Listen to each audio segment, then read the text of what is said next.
Hello everyone, आज आपण पाहणार आहोत प्रत्येकजणाच्या आवडीचा उपवासाला नेहमी खाल्ला जाणारा पदार्थ म्हणजे साबुदाणा खिचडी. खिचडी प्रत्येकजण आपापल्या पद्धतीने बनवतो. माझ्या घरी नाश्त्याला देखील हा पदार्थ बनवला जातो. एकदम मऊ लुसलुशीत होतो. चला तर पाहूया. आता 1 वाटी मी साबुदाणा रात्रभर भिजत घातले होता. 2-3 वेळा त्याला स्वच्छ पाण्याने धुवून थोडासा 1 इंच पाणी जास्त घालून शाबूपेक्षा त्याला आपण भिजत घातलेलं होतं आणि सकाळी एकदम असा मऊ लुसलुशीत शाबू फुलून व्यवस्थित झालेला आहे. एकदम मऊ फुललेला आहे. हाताने दाबला तर व्यवस्थित तो दबत आहे. आता त्यामध्ये मी 1 चम्मच मीठ टाकत आहे. तुम्ही तुमच्या आवडीनुसार मीठ टाकू शकता आणि त्याला परत एक वेळेस मी व्यवस्थित मिक्स करून घेणार आहे. इथे बघू शकता तुम्ही. इथे बटाटा बी बारीक कट करून घेतलेला आहे. तुम्हाला आवडत असेल तर तुम्ही उकडलेला बटाटा देखील ॲड करू शकता. आता 1 कढई घेतलेली आहे. त्यामध्ये मी थोडं तेल टाकत आहे.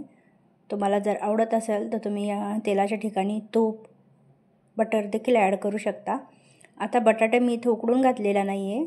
बटाटा सोलून मी व्यवस्थित कट करून 2-3 वेळा स्वच्छ धुवून घेतलेला आहे. ह्या तेलामध्ये बटाटा आपल्याला व्यवस्थित परतून घ्यायचा आहे, जेणेकरून बटाटा एकदम व्यवस्थित मऊ झाला पाहिजे. आता त्यानंतर मी थोडंसं मीठ टाकणार आहे. त्यामध्ये थोडेसे जिरे आणि 1-2 मिनिट व्यवस्थित त्याला परतून घेणार आहे. आता त्यानंतर जिरे आणि हिरवी मिरची देखील ॲड करणार आहे. हिरवी मिरची 2 आणि लाल मिर्च 2 घेतल्या होत्या मी इथे. आता त्याला व्यवस्थित आपल्याला परतून घ्यायचं आहे.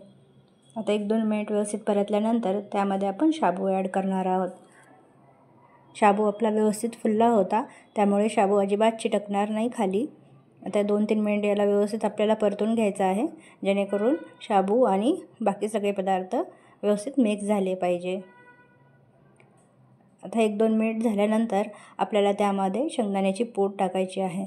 ती देखील आपल्याला व्यवस्थित भाजून घेतलेली आहे आणि त्याची जाडसर पूड करून घेतलेली आहे. तुम्हाला आवडत असेल तर तुम्ही कमी जास्त तुम्ही तुमच्या आवडीनुसार टाकू शकता. आता परत एक वेळेस आपण व्यवस्थित मिक्स करून घेऊयात आणि मिक्स झाल्यानंतर आपण त्याला व्यवस्थित वाफ द्यायला ठेवूयात. आता वाफ होते तोपर्यंत मी इथे ताक घेतलेलं 1 वाटी. त्यामध्ये अर्धा चम्मच साखर टाकत आहे. 1 मिरची कट करून टाकत आहे. तुम्हाला कमी जास्त मिरची आवडत असेल तर तुम्ही त्यामध्ये टाकू शकता. आता इथे अर्धा चम्मच मी चाट मसाला देखील घेतलेला आहे. आता त्याला सगळं व्यवस्थित मिक्स करून घ्यायचं आहे. इथे मी थंड ताक घेतलेला आहे.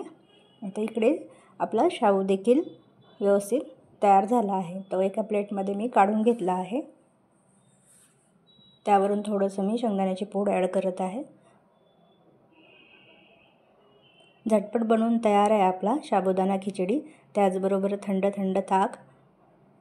तुम्हाला माझी रेसिपी आवडली असेल तर चॅनलला लाईक करा, शेअर करा आणि सबस्क्राईब देखील करा. Bye bye.